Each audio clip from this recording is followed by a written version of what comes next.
our focus is on ensuring that we transition to a net zero economy by 2050. Now, in doing so, we have to recognise there will be unintended consequences, both in terms of what we don't do, but also in terms of what we do. So if we don't transition to net zero by 2050, we know there'll be massive business disruption.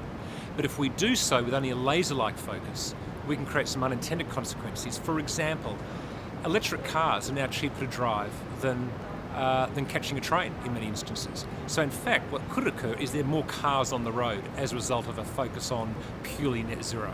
So we have to make sure we have a wider remit of the things that we do. It's what we call an inclusive approach to this transition. Now what that means is that we want to make sure that workers are protected, we have to make sure that human rights are protected, we also have to make sure this is an inclusive transition.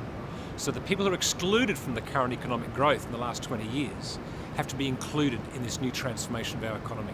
So we have to make sure that we have a broader remit of the decisions we make, both at the policy level, but also by companies specifically. It can't just be purely a focus on net zero emissions.